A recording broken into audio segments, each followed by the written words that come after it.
Hello, everyone, and thank you for joining us for today's webinar about the importance of a strong employer brand and how HR can use social media and content marketing to create a talent pool of A players.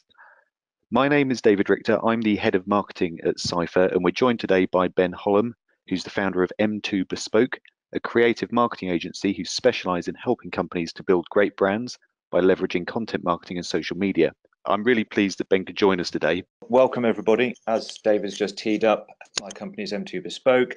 We specialize in content marketing, and our clients tend to fall into two categories. We do a lot of work, obviously, with the traditional marketing teams, but more and more over the last couple of years, we've been working with HR teams to help them with this topic of employer branding and how it can help them with their recruitment efforts. And content and social media obviously is playing a larger and larger part of that. So we're going to dive straight in. The slides will be available to you afterwards. So a couple of them we're going to move over quite quickly, but the information that's contained within the slide you'll be able to review at your leisure later. So what we're going to discuss today, we're going to look at the changing face of recruitment. Again, probably teaching you to suck eggs, you'd be well aware of the changing face. We're going to look at why building a strong employer brand is so important, the role that social media, and particularly LinkedIn and Twitter, we're going to delve into, how they can help you build that brand, but specifically also, which is kind of quite actionable in terms of getting into the nuts and bolts, how it can help you to build a talent pool. So it's kind of quite practical from that point of view. And we're going to just very quickly, because it could be a half-day session of its own, look at a sustainable content calendar and just some tips and pointers on how you can drive this activity with content, because that's often the bit that people struggle with, what they should say. So what do we mean by the changing face of recruitment? The UK labour market, obviously, it's in a relatively healthy place at the moment, unlike a few years ago. So Institute of Recruitment Professionals has found 8 in 10 companies looking to hire more permanent staff.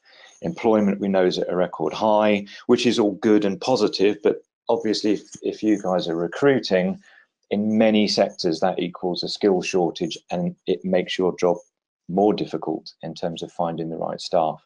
The knock-on effect of that is also a lot of companies looking at pay rises in order to both attract, but also more importantly, to hang on to or retain their top talent. So it's a challenging scenario and a challenging environment to be in as a recruiter or an HR team. And what this has brought about is a change of mentality and a change of behavior. And I've certainly been in a situation, and I'm sure that you have, where you're kind of in an interview, but you realize that it's turned into a sales pitch from you to the candidate. And it's that kind of who's actually interviewing who here scenario, which I think is becoming more and more prevalent. So their behavior is different. Job seekers are now acting like job shoppers. And we are in an age of greater transparency with social media and such like, and consumers, normal consumer goods, want to buy from companies that they trust and respect. It's not all about the product. Exactly the same with top talent. They want to know who they're going to work for, and they want to be able to trust that company and respect them. It's an interesting last year from Careerism, which shows that 80% of job seekers will research an employer online before deciding whether to apply to a position there. So if they go online and they can't find enough information about you to convince them that they want to work for you, they'll pass. You never even see them. You don't see an application. You don't get the chance to win them over, to do any of those kind of softer skills and influence them. They're going to research and make a decision online long before they ever get to you. So that's why it's so important. They're making decisions that are consumer-led.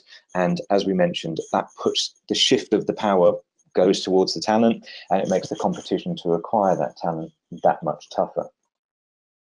A little quote here from Kevin at the Institute of Recruitment Professionals again, basically just pointing out that options are running out and lots of businesses are feeling the pressure and needing to be more innovative and creative in what they do. So it's not enough anymore to just rely on the tried and tested traditional methods. You can't just throw ads at job boards.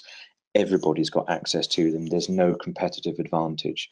So we're not saying you don't use the traditional methods, but you need to be supplementing them. You need to be building these kind of longer term strategies alongside it.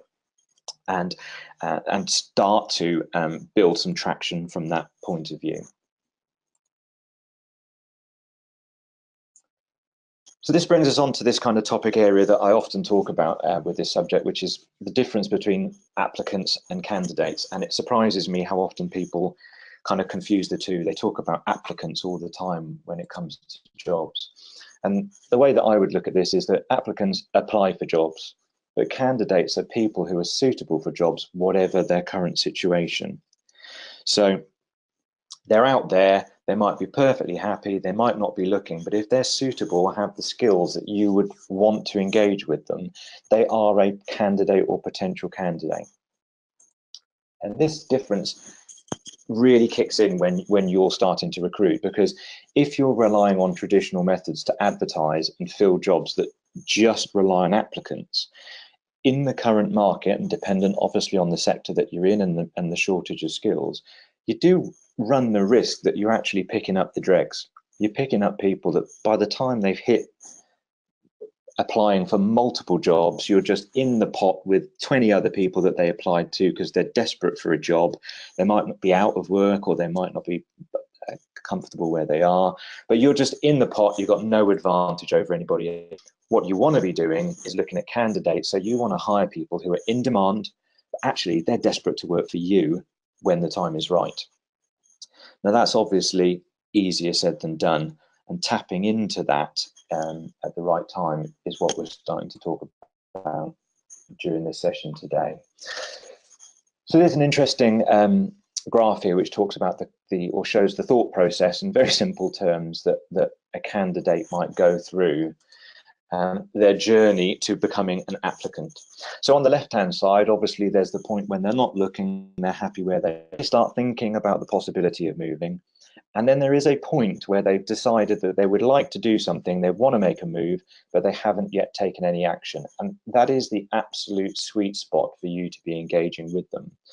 Because at that point, you're not just in the pot with all of your competitors fighting over that person. As you then start to slide down the right-hand side, they get closer and closer to what I would call the dregs at that point. So they start taking action. By the end, they're on multiple channels. They're on every job board. They've got 10 different recruitment consultants representing them. They're interviewing everywhere. And really, it becomes a lot more about potluck. Obviously, the issue is that on the left-hand side of that graph, right up until the point when they start taking action, they're invisible to you. So the challenge is, how do you actually start building a relationship, building this trust, building this credibility, building this one day I'd love to work for these guys, when they haven't done anything proactive to put themselves on your radar? And at the point when they put themselves on your radar, you're running the risk that it's almost too late. And again, that's the big challenge that's really facing you at the moment. And it's what we're going to discuss as we go on through the next few slides. So just kind of continuing with this applicants and candidates, the distinction between passive and active is growing more and more blurred.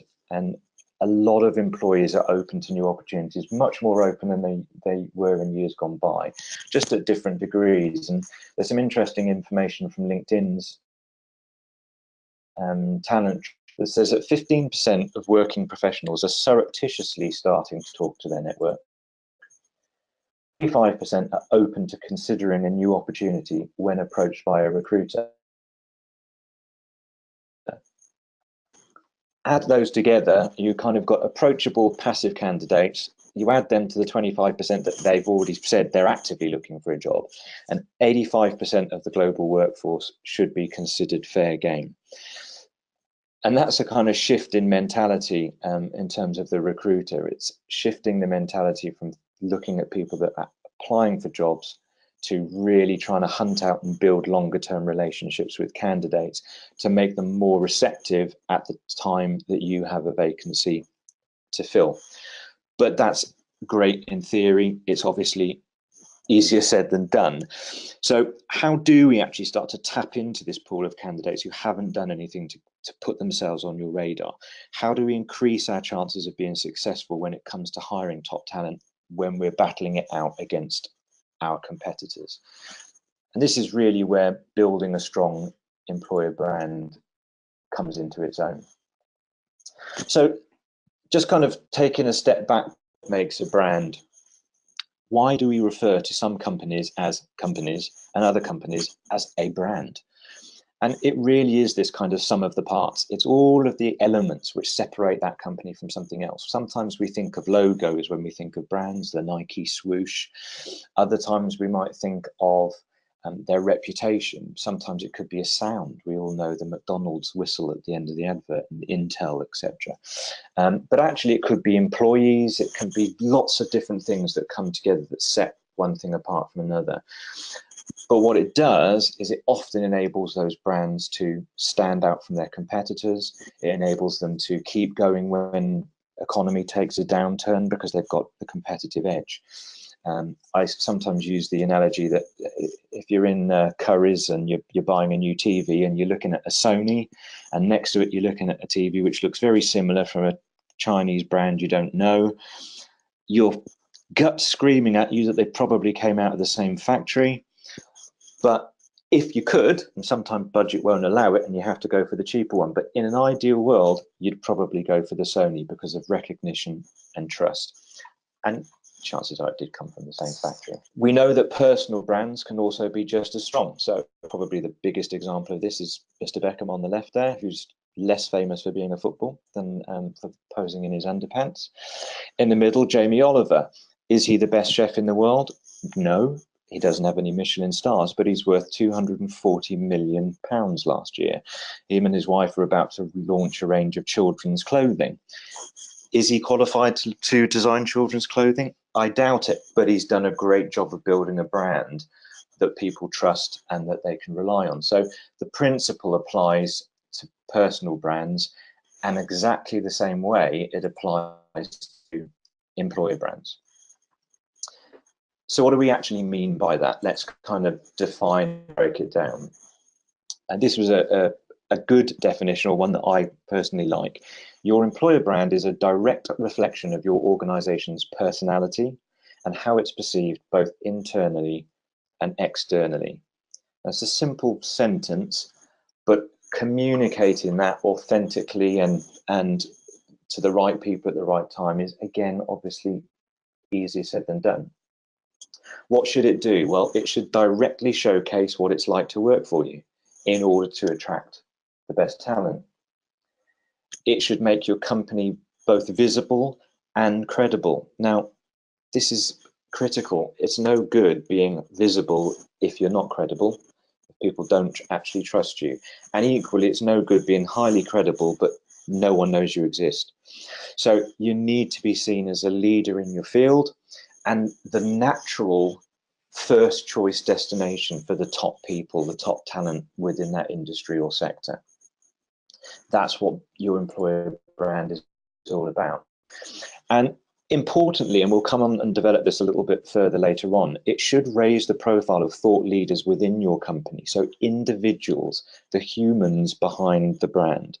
It should showcase the caliber of those people. These are the people that new recruits would be working with or for and aspiring to be part of that team. So it's really important because, again, when you're looking at moving to a new position or a new role, part of that equation is the company and the culture, etc. And part of it is the people that you're going to be surrounded with that on a day-to-day basis makes the difference between you enjoying your job and being successful in it or not. And like any good brand, the key is knowing how you're unique, defining that, and then flaunting it. It's so important. Just as we were talking about with the Sony TVs and the other well-known brands, it builds recognition and trust. It creates loyalty and advocacy. So that can be from your own staff. They're the best advocates, and the best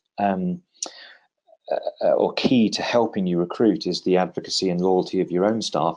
But also it could be people who don't work for you who can be advocates if they're impressed with you and they recommend it to their friends. We know how much people, particularly with social media, like to have referrals and testimonials and lean on reviews, etc.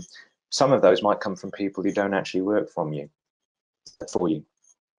provides a mental shortcut in the decision-making process. When you put two brands next to each other, or two companies next to each other, if they've recognized one, they trust it, then that's going to create that kind of shortcut in their mind. Obviously, it helps you stand out in a very competitive market, which it is, reinforces the reasons why talented people should want to come and work for you and then stay with your organization, most importantly. And all of these things add up to giving you a competitive edge in this race for talent.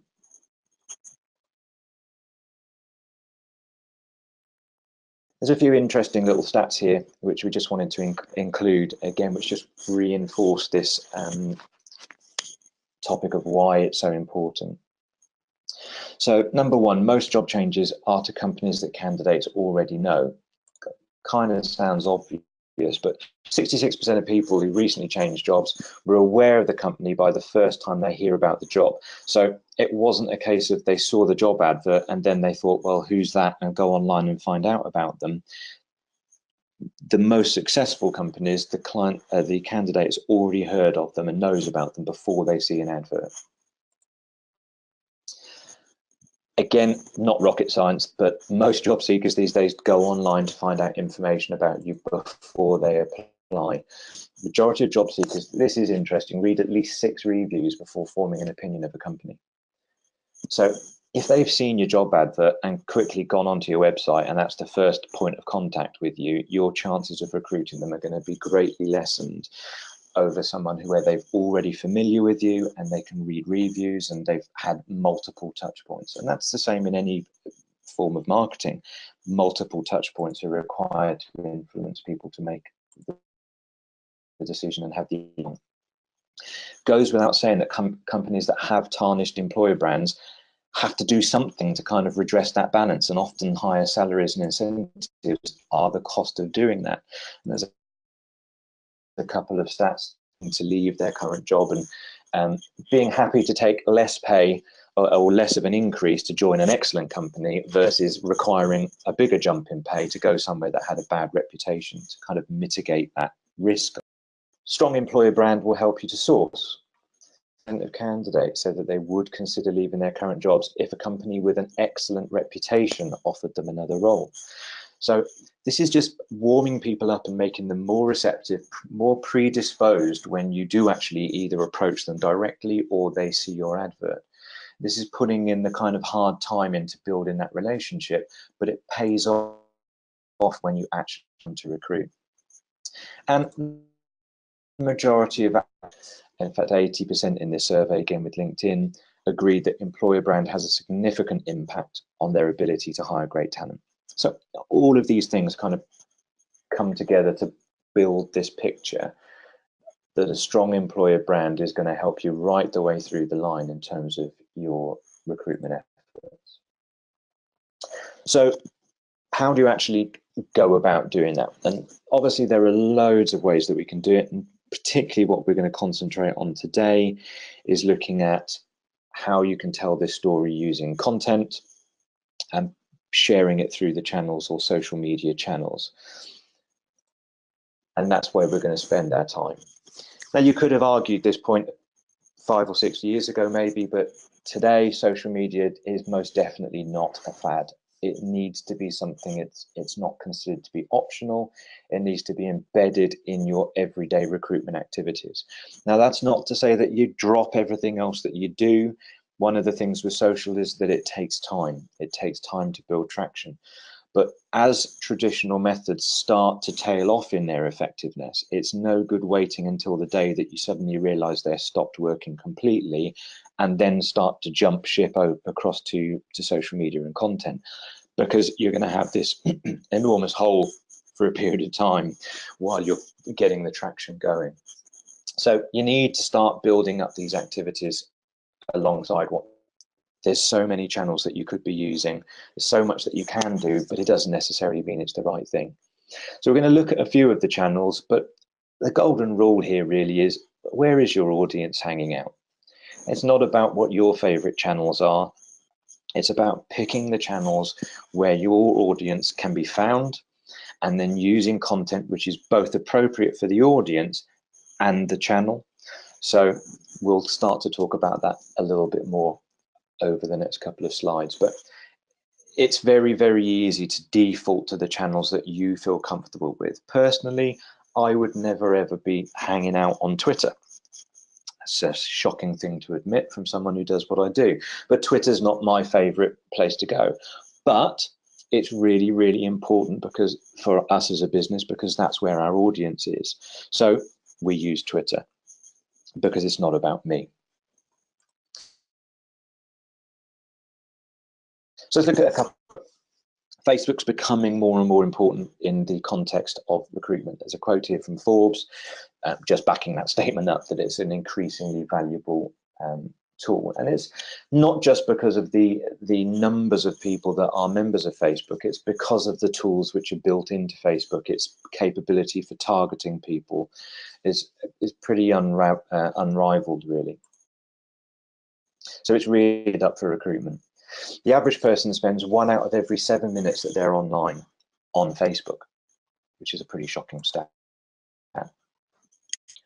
52% of job seekers used Facebook to look for work last year. Of users say a brand's Facebook page is more useful than its website when it comes to getting a feel for that company and the culture and what it's like to work there. And again, your website, your main company website is there to sell the company from a product or services point of view. But sometimes, even if you have a dedicated career site, it can fall into the trap of being a kind of mini-me version of the corporate site, and it's selling the kind of marketing messages, but actually candidates, as we know, are more savvy. They're behaving like consumers, and they want to really get a feel for your company and what it's all about and what it's like to work there. So you need to be aware of that. Facebook's way to do that. And 81% of job seekers want to see job opportunities posted to Facebook career pages. A great principle here is that you can tell people what it's like to work for you until you are blue in the face. But if you show them, that's the easiest way to communicate that. So in videos particularly, a recent survey showed that if you just add a video icon to a job posting, it raises the view rate by 12% and the application rate by 34%, which is a really big number. So Facebook can be great now with video and imagery and visual content. Obviously, YouTube and Instagram are going to be big players in this area. YouTube is one of the most used search engines in the world, up there with Google, and video content is rapidly taking over in terms of the percentage of content which is viewed online. But Instagram is often underutilized by companies, and particularly in the recruitment sense, but it's got 150 million active users, and Instagram users are engaged, so 70% log in at least once a day. And one of the common reasons that we find people are hesitant to use Instagram is that they still think it's just a photo gallery. And they don't necessarily have loads and loads of photos, and they want to explain and they want to be able to post things. But actually, some people don't realize that there's a 2,200 character limit, so give or take 300 words that you can also use to accompany your imagery or your videos. So that's really useful. And we found a lot of brands have had great success from setting up a separate Instagram using the @careers tag on this. So it's about appropriate content for the channel. You might be pushing out thought leadership content on LinkedIn if you're a B2B brand. Instagram might be the place that you keep your lightweight content, your images, your videos, your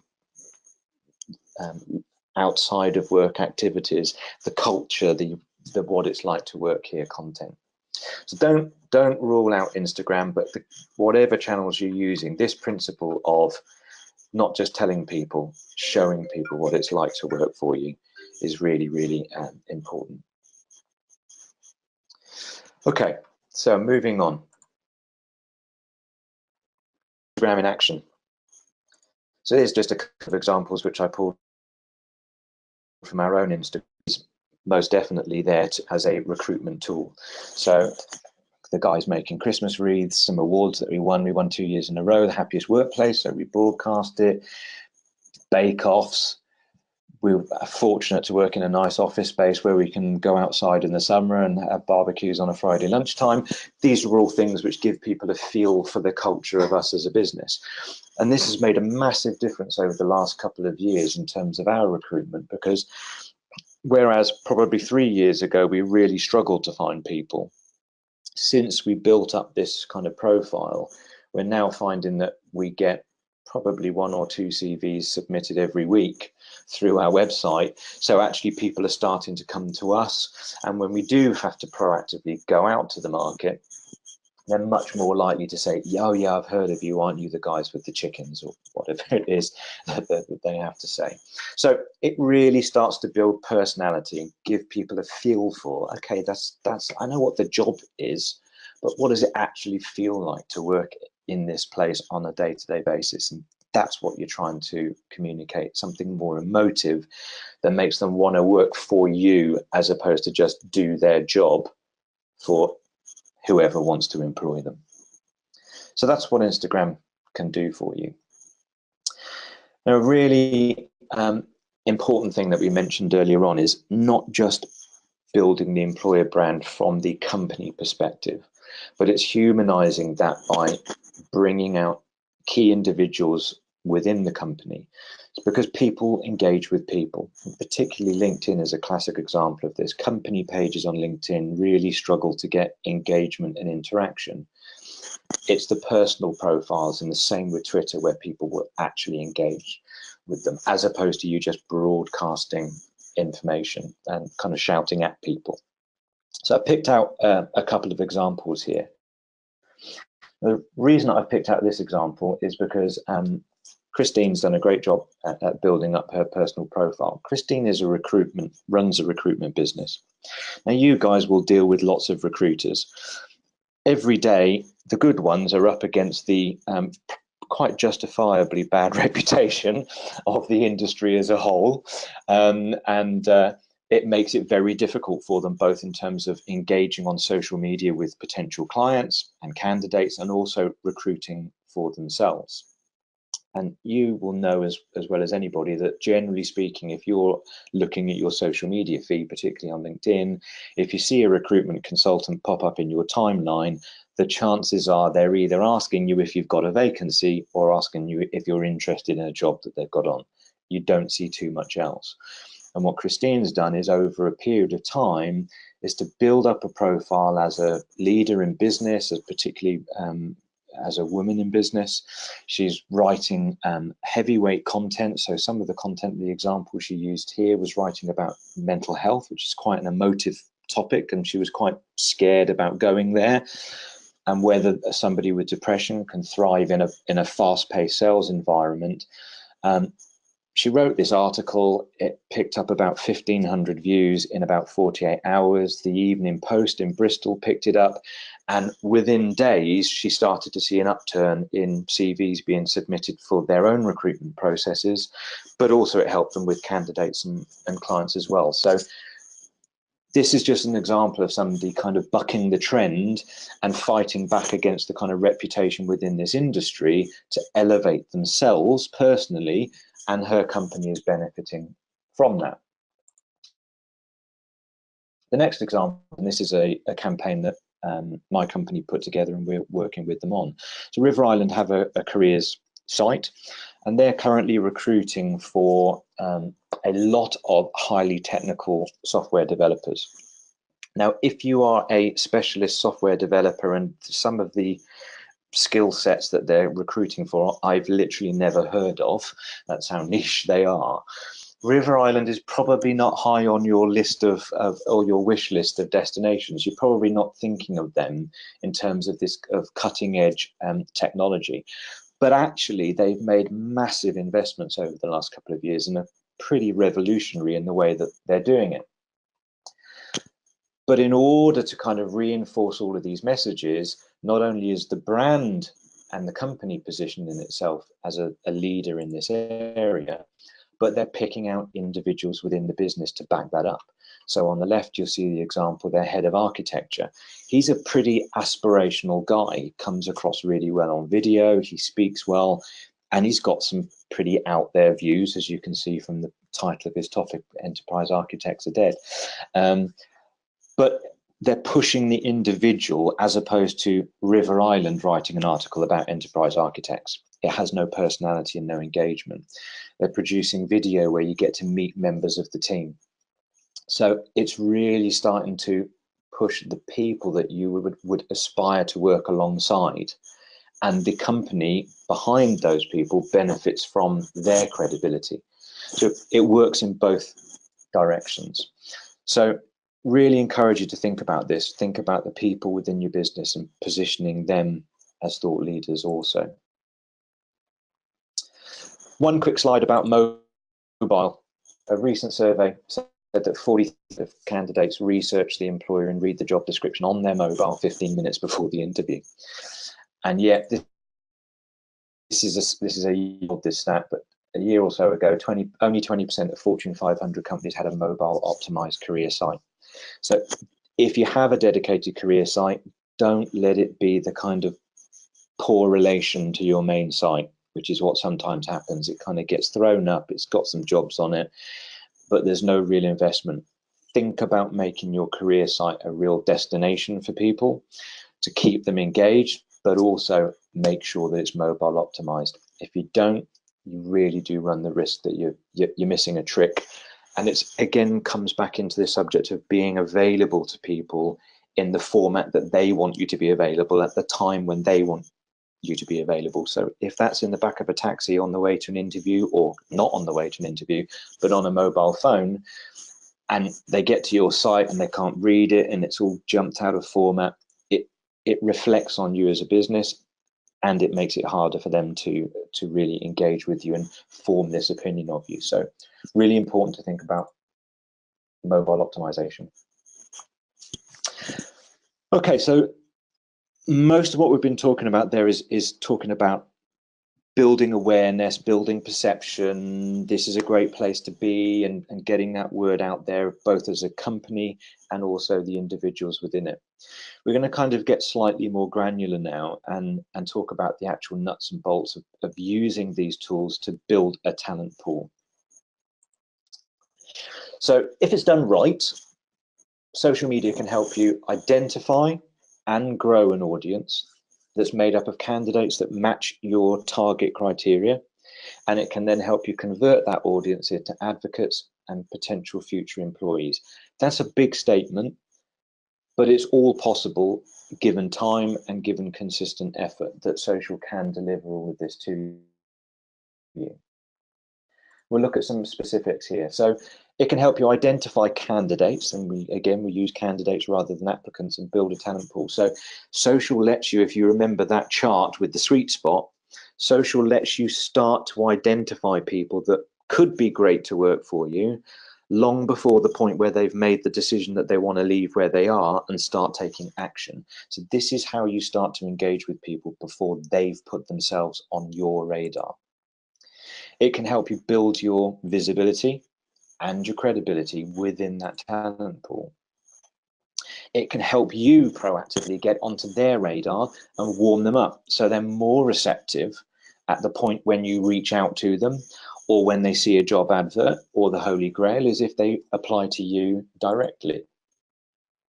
It helps you maintain relationships with them when they aren't actively looking for a job, as we just mentioned, and cement your position as someone that they'd like to work for when the time is right. And then when you need to hire, you've got an engaged talent pool that's ready for outreach. We're going to look at a couple of specifics. Now, what we're not going to do here is, because we'll be here all day, is to get into a masterclass on all the different ways you can do this on social and then show you what buttons you push next and in what order. But there's some practical stuff here that you could take away. So lots of you will probably be using LinkedIn. You might be using recruiter tools, and you may or may not be aware of LinkedIn Sales Navigator. Sales Navigator has advanced search functionality which lets you identify potential candidates. So you can search by location, their function, their seniority, typical job titles. You can use keywords. You can put in specific companies if you're looking to headhunt. And it will bring in every LinkedIn member, regardless of their connections to you, that matches that criteria. You're able to view their full profile, and you can save them as it's called a lead because it's primarily designed as a sales tool, but you can still use it in a talent pooling function. So you can save those off as a lead.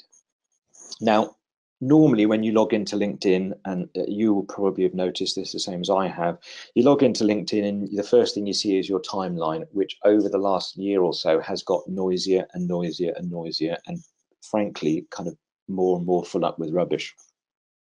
Yet by the time you've waded through the inspirational quotes of the day and recruitment consultants, etc., it gets quite tough to see the wood for the trees. What Navigator does is all of these people that you've saved as a lead, it puts them into a separate area and ring fences them away from your normal LinkedIn timeline.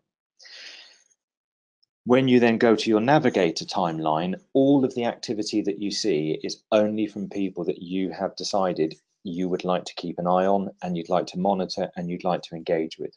So you can see every time they post something, every time they like, share, comment on somebody else's. You can see if they move job, you can see work anniversaries, and it's all in one place.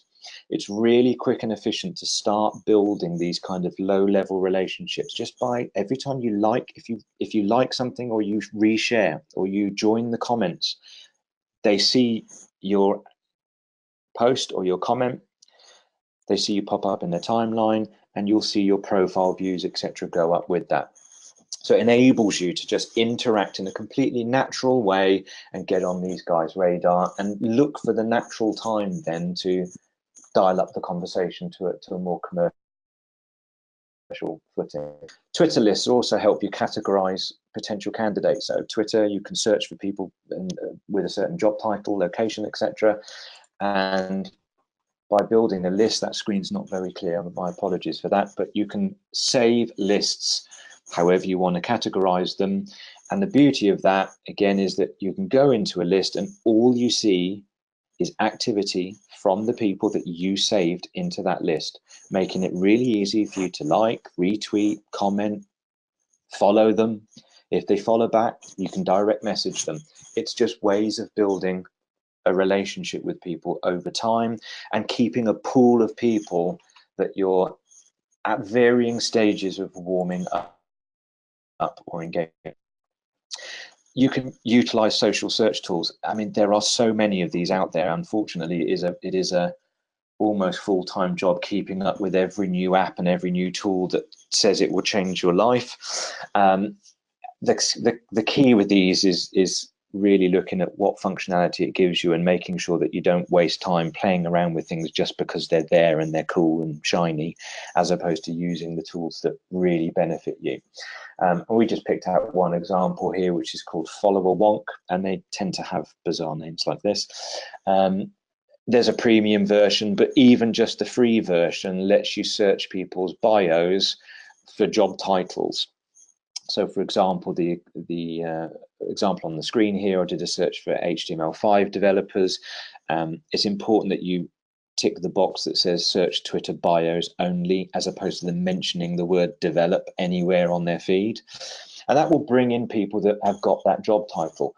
What's interesting is if you look at any one of those profiles there and look at the columns on the right hand side, it shows you how many people they're following and who's following them, and allows you to click through and see those people. Particularly if you're recruiting in niche areas, a lot of these job roles, they will follow people with similar roles and be followed by people with similar roles. They form communities.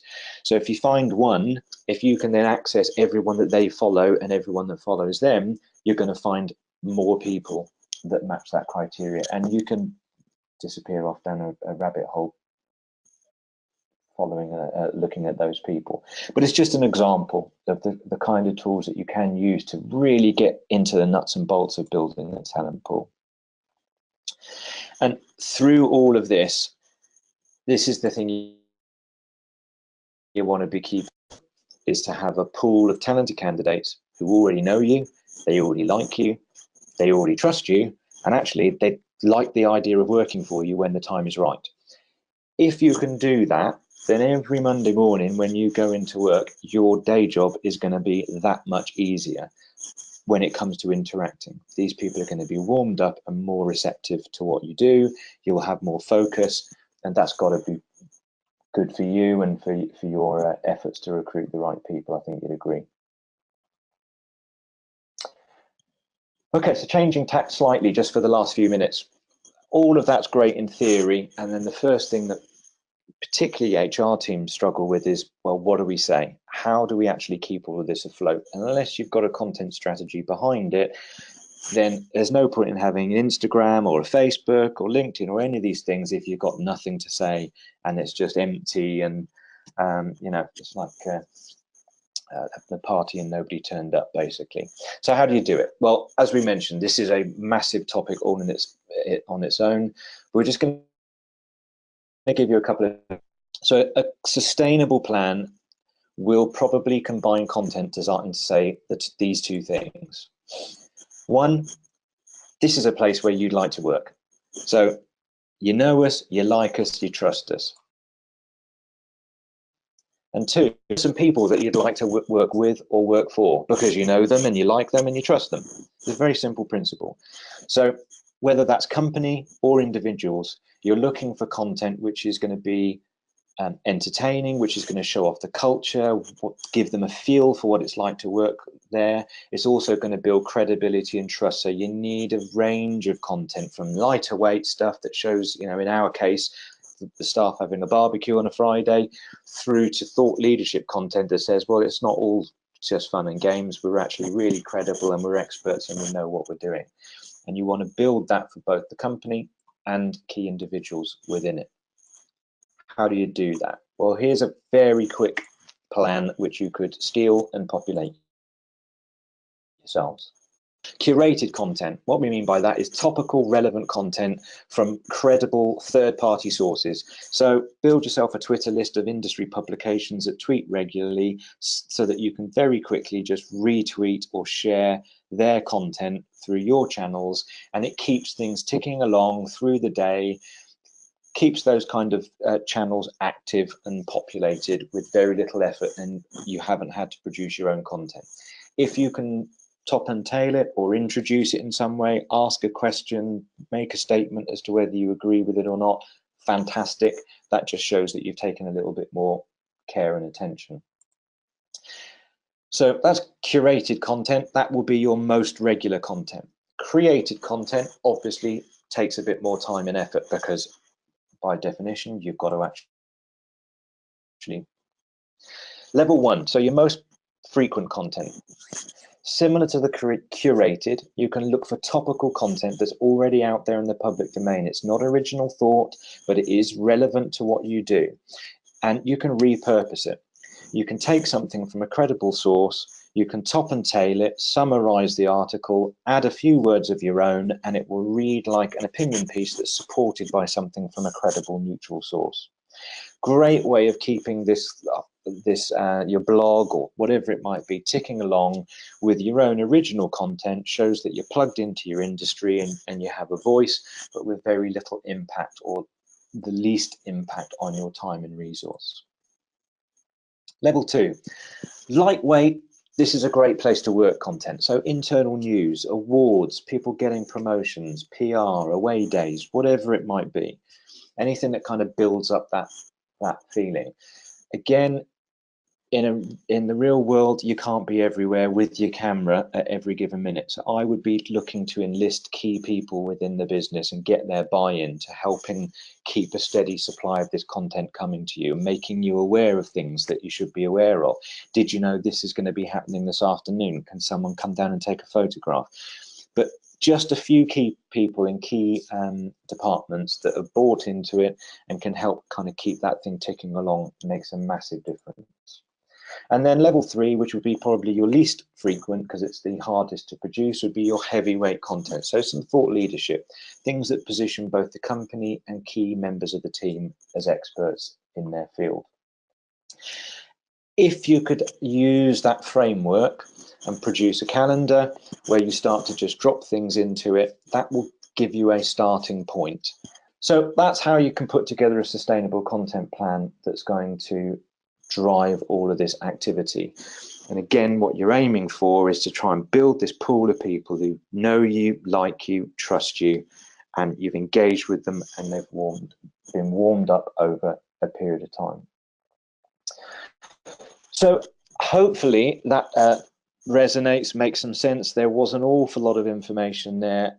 Obviously, so we've done a whistle-stop tour of the topic, but I'm sure that there will be some stuff in there that you'll be able to take away, and we're going to open it up for some questions. But if you can just bear with me, I'm going to just hand the reins back over to David.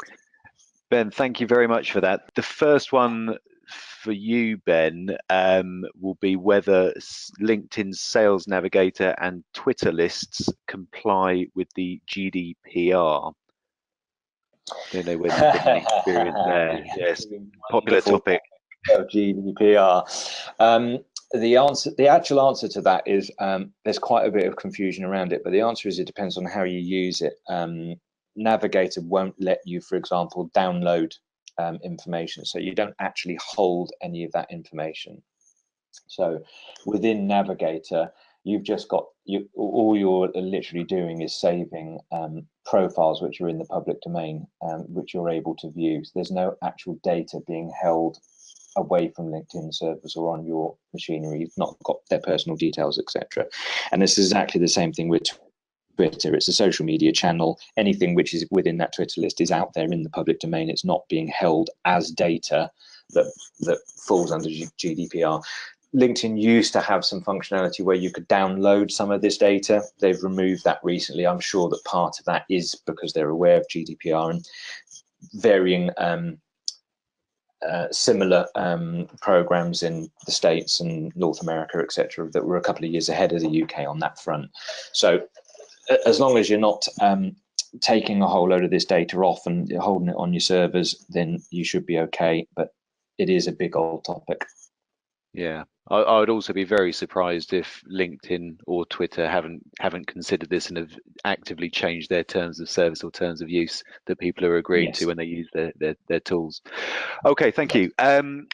Someone else has asked, how do you recommend dealing with bad reviews on websites like Glassdoor and Google, and how can they encourage good reviews? Yes, the double-edged sword of being able to have reviews online. The reality is that you want to encourage good reviews within your business, and there are a number. It depends on how you're set up as a business as to how kind of directly or overtly you try to elicit this from people within the business. I think we've had experience with a couple of clients who have been quite overt with their staff about saying, at least drawing to their attention, that there is a recruitment drive on. This is all part of the success of the business. So there's a very positive spin, and part of what they can do to help support that is that they can put positive reviews if they feel that they would like to do so. There is a line to be drawn here, where you obviously don't want to be seen or for people to feel like they're being put under pressure. And we have heard of people literally incentivizing their staff to do this, and I wouldn't recommend that. But certainly engaging with certain key individuals and making them feel, it's this thing about advocacy. If you genuinely have a good culture and it genuinely is a good place to work, then you should have good advocates, and just making them aware that they can support your recruitment efforts in this way should be enough.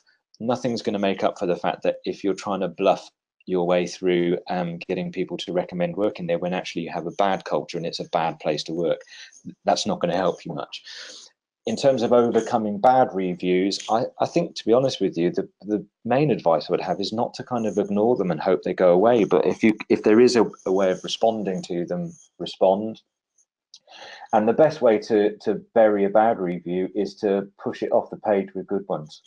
And if there's enough weight of good reviews out there, again, people aren't stupid. If you're looking at 20 good reviews and lots of good stuff about a company, and then this one report or review kind of just jars and doesn't feel right, people can draw their own conclusions about what might have driven or the motives behind that review. We've had it ourselves. We've generally had really good reviews, and not from an employee, but from a ex-client posted on Facebook, and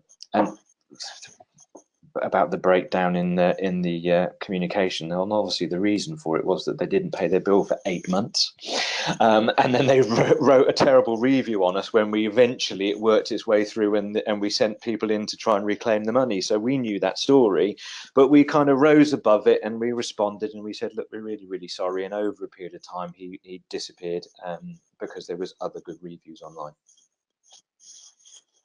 Okay, great stuff. Thank you. We've had a few different people ask essentially the same thing along the lines of, actually, how do they get started on social media in the first place? I think a few people feel that in order to be taken seriously and to start engaging with people, they need to reach a critical mass of followers in the first place.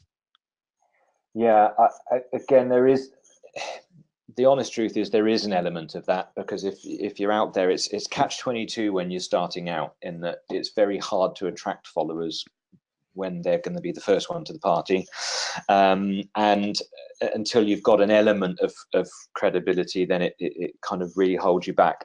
There isn't a shortcut to that. There are shortcuts. You can buy a load of rubbish followers, and we would never recommend doing that. I think it's about quality of content in that situation that helps to kind of fight back against the fact that you're relatively new on the channel. In terms of where you start, as in the physical process of deciding how to get started, it's all about, as I mentioned earlier, picking the right channel for your audience and then making the content appropriate for that channel. But the quality of your content is the thing that's going to get you by in those early days. And it is tough. It does take time to get traction. In Twitter particularly, it's really hard to get the ball rolling, and then it just suddenly reaches a point where it seems to just take on a life of its own. Instagram, exactly the same thing. It suddenly reaches a point where you just don't know where these followers are coming from, and it's that critical mass. The honest truth is there is no shortcut to that. It's just the way that it is. And if you're kind of a little bit late to the party with social, you just need to get stuck in and really ramp up your activity and your efforts, and be engaging and kind of proactive as well. If you just stick a bit of content out there and sit back and wait for people to come, that's going to take you that much longer. But if you start actually engaging with people, engage with their content, comment on stuff, like stuff, thank them for it, you're much more likely to pick up followers in that way, because you're being likable and you're being engaging. And that it will gradually get there, but it does take time. There's no honest way around that. Yeah. Okay. Thank you. Somebody's asked how they could get their marketing teams on board to help them execute this plan.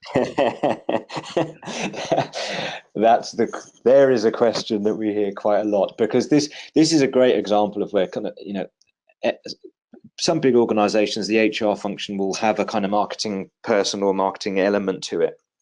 Other times they're going to be reliant on marketing to help them. I think there is a real relationship here that needs to be understood, where if a place is projecting an image of a really good place to work and people like the culture, there is a knock-on effect that benefits the marketing team in terms of people being more responsive to actually buying products and services from it. The example of the recruiter that I used in the slides, that was designed to make them look like a better place to work, but they picked up clients from it because the client rang up and said, well, you look like the sort of business that we'd like to do business with. So I think you don't be afraid of the fact that there is a link between somewhere having a great culture and being a great place to work and people wanting to buy from it. And there's lots of examples of brands out there now where their main marketing campaign is actually about them as a business, and their social responsibility, or corporate responsibility, and the culture and the place is as much to do with the marketing activity as the product or the service. So I think that's a way that you can kind of try to sell it in.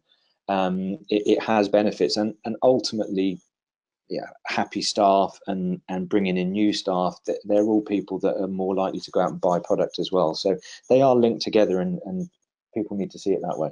Yeah, I agree. I think there shouldn't really be a disconnect between the brand that the organization is trying to project to the wider public and the reality of the brand of the organization for the employees. Because if you're trying to project this image of a wonderful, caring organization, but the reality when you work there is it's a really horrible place to work and nobody gets along and everyone's backstabbing one another, you're going to have a load of very disengaged employees.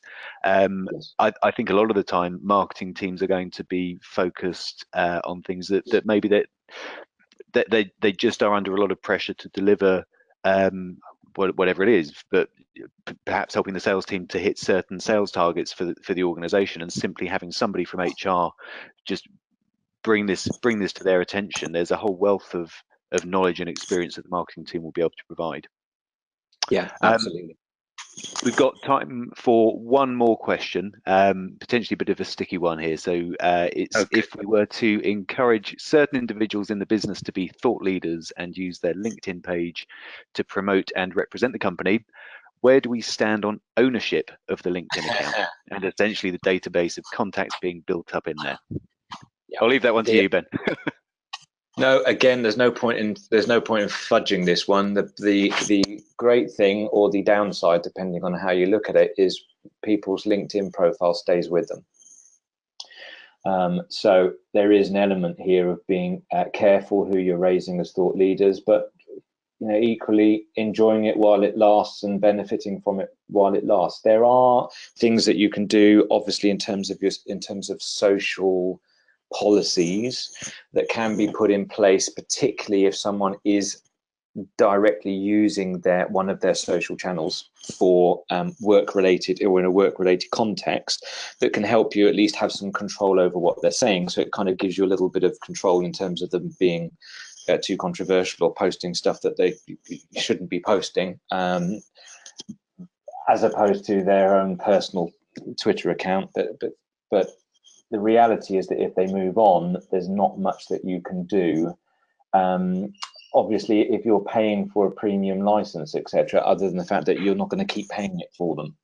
But unfortunately, they do take their profile with them. There's no way to get around that. Okay, great. Thank you very much. Thank you everyone who's attended, and a huge thank you to Ben for his work on this presentation. There's a ton of actionable insights there, and I found it very enjoyable. So a huge thank you, Ben. Thank you very much.